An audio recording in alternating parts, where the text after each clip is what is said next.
හදපු පැලවත්තේ මේ කුෂි කර්ම විසරදවරු කවුද කියන එක පිළිබඳව ලාල්කන්ද මහත්තයා පොඩ්ඩක් හොයලා බලන්න. මොකද මිලියන 3 ගානේ මේ අස්වැන්න ලබා ගන්න ආදායමක් ලබා ගන්න පුළුවන් වුණොත් අපේ තියෙන අක්කර ප්‍රමාණය වැඩි කරලා ගත්තාම රුපියල් බිලියන 18000ක් ඉක්මනවා මේ අක්කර ලක්ෂ 6න් ආදායම. බිලියන 18000ක් වෙන ආර්ථිකය කෙලින් කරන්න මුකුත් කරන්න ඕනේ නැහැ. බිමල් රත්නායක මහත්මයා මේ වැඩෙන් පුළුවන් වැඩේ ගොඩ දාන්න. නිසා මේ පොහොසත් රටක් මේ වැඩෙන් පුළුවන් වැඩේ ගොඩ දාන්න. නිසා මේ පොහොසත් රටක් ලස්සන ජීවිතයක් කියන එක නිකන් හුදු සුන්දර මේ ළමා කතාවක් එහෙම නැත්නම් මේක මේ සුරංගනා කතාවක් වගේ තමයි අපිට පේන්නේ. ඒ වගේම ඔබතුමාලගේ මේ පොහොසත් රටක් ලක්ෂණ ජීවිතයක් වගේම ඔබතුමාලා අයවැය ලේඛනය තුලත් ප්‍රශ්න කිහිපයක් තියෙනවා. වගාහානි සඳහා ඔබතුමාලා මුදල් වෙන් කරලා තියෙනවා. අපි දකින්නේ නැහැ වගාහානි සඳහා මුදල් වෙන් කරලා තියෙනවා කියන එක. 2024ත් අතර වගාහානි සඳහා රනිල් වික්‍රමසිංහ සීයා මුදල් වෙන් කරලා තිබුණා.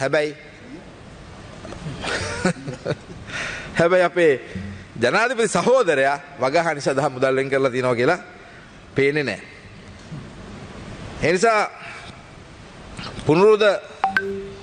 පුනරුදේ මේ මංගල පස්පිඩැල්ල කවන මේ මංගල අයවැයි අපිට පේන්නේ නැහැ. ඒ පුනරුද යුගය සඳහා ගමන් කරන මාර්ගය විවර වෙනවා කියන කාරණේ. ඔබතුමාලා කිව්වා ජාතික ප්‍රතිපත්තියක් බවට පත් කරනවා කියලා මේ ඔබතුමාලගේ පොහොසත් රටක් ලස්සන ජීවිතයක්. හැබැයි කෝ එකට මුදල් වෙන් කරලා කොයි කෙරවලද තියෙන්නේ පිටුවක දාරකවත් තියනවද එහෙම නැත්නම් පිට කවරේ එළියේ වැහිලාද මුදල් වෙන් කරලා තියනවා කියලා අපිට පේන්නේ නැහැ. වචන හනබයක් විතරයි තියෙන්නේ. මේ කුෂිකර්ම ඔබතුමාලගේ කමිටුව ඉදින් සකස් කරපු මේ පොහොසත් රටක් ලස්සන ජීවිතයක්. දැන් මේ කාරණේ ඉස්සරහට යනකොට අපේ නාමල් කරවත මහත්මයාලා දැන් මේ 15 වෙනිදා වඳුරු සංගණනය කරන්න නම් දැන් දින දාගෙන තියෙනවා. හැබැයි ඔබතුමාලා වඳුරු සංගණනයට කලින් මේ වඳුරන් සම්බන්ධව යම් යම් තීන්දුව తీරන ගත්තා. මම එළියට එනවා. මොකද මගේවත් ගණන් කරන්න බෑ. මොකද ඉස්ලාම ඔබතුමාලා කිව්වා අපේ ලාල්කන්ද මහත්මයා කිව්වා ගෝවින්ට බලය දෙනවා එන සතුන්ට ඕන දෙයක් කරන්න කිව්වා. ඒ කියන්නේ ෂොට් එක දුන්නට කමක් නැහැ කියලා කිව්වා. ඒ හැබැයි මේ සංගණනයට කලින් මේක කිව්වේ. ඊට පස්සේ කිව්වා සත්තු අල්ලලා දානවා කිව්වා කූඩුත් අපි දැක්ක ටීවී එකේ දවස් දෙකක් දැක්කනේ මේ සත්තු අල්ලලා කූඩු කරලා ඔය තන්තන් වලට ගෙනියනවා. ඊට පස්සේ වන්දනාකරණය කරනවා කිව්වා.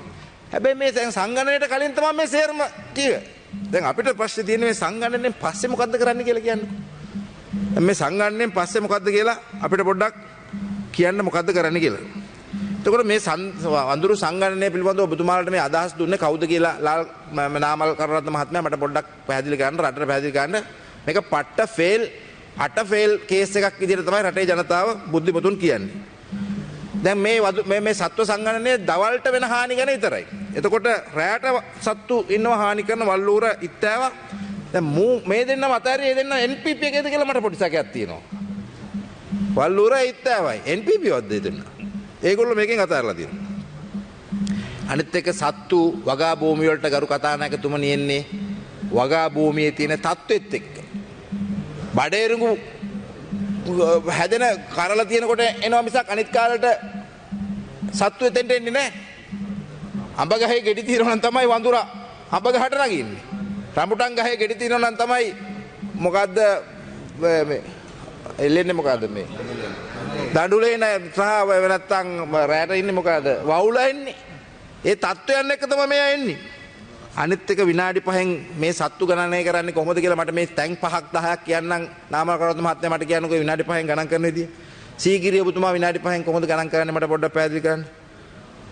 ඒ වගේම කලාවේ බන්ට් එකේ කොහොමද විනාඩි 5න් ගණන් කරන්නේ?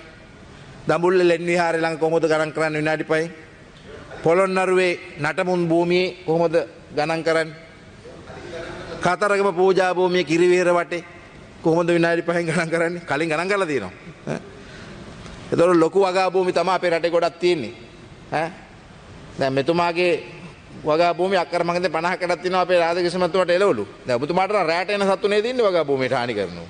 දැන් ඔබතුමාට ගණන් කරන්න වල්ලූරා ඉන්නේ. ඔබතුමාට මේ විනාඩි 5න් ගණන් කරන්න බෑනේ. ඔබතුමා වල්ලූරා NPP හින්දා අයින් කරලා දාලා තියෙනවා. එතුමාගේ වගාවට වැඩියෙන් කරන්නේ වල්ලූරා හානිය. ඒ නිසා අපිට පේන්නේ නැහැ මේ දත්ත නිවැරදි ගණනයක් කරන වැඩපිළිවෙලක් මෙතන නැහැ. ඇත්තටම ඔබතුමාලට සංගණනය කරන්න තියෙන ඕවා නෙමෙයි. ඔබතුමාලා ගාව තියනවද හරියට ඩේටා තියනවද මිරිස් ගොවියෝ කොච්චරක් ඉන්නවද වාර්ෂික කොච්චර මිරිස් භූමියක් මිරිස් වගා කරනවද? අල කොච්චරක් වගා කරනවද? කැරට් බෝංචි කොච්චරක් වගා කරනවද? අන්න ඒවට දත්ත එකතු කරන්න ඔබතුමාලට තියෙනවා. ඒ වගේ රටේ අපි දන්නවා මේ නීත්‍යානුකූල නොවන කෘෂි රසායන ද්‍රව්‍ය තියෙනවා. ඉන්දියාවෙන් බෝට්ටුවෙන් එනවා. ඒ නීත්‍යානුකූල නොවන කෘෂි රසායන ද්‍රව්‍ය විකුණන කඩ තියෙනවා. මේව කොච්චරක් තියෙනවද කියලා ඔන්න සංගණනය කරන්න බලතුමාට තිබුණා.